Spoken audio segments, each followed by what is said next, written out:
Deuteronomy chapter 6. Love the Lord your God.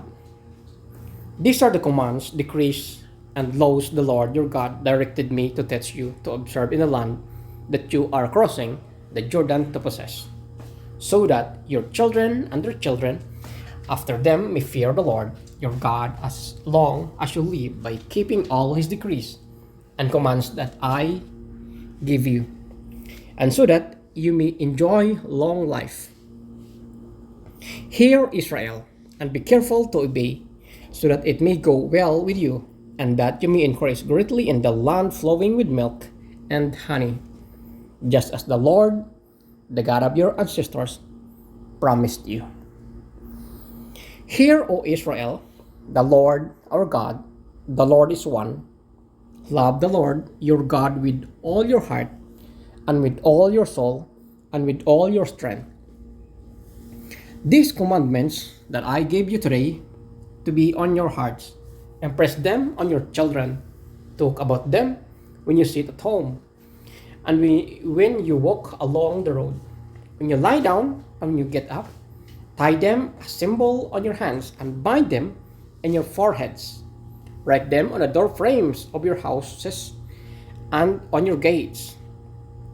When the Lord your God brings you into the land he swore to your fathers, to Abraham, Isaac, and Jacob, to give you a land with large, flourishing cities you did not build, houses filled with all kinds of good things you did not provide, wells you did not dig, and vineyards and olive groves you did not plant.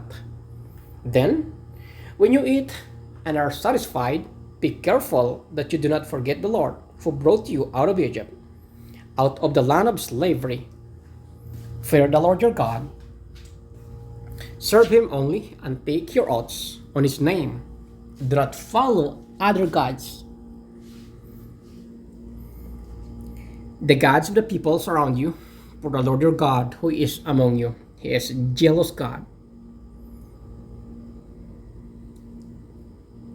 and his anger will burn against you, and he will destroy you from the face of the land. Do not put your Lord your God to test as you did at Massa. Be sure to keep the commands of the Lord your God and the stipulations and decrees he has given you.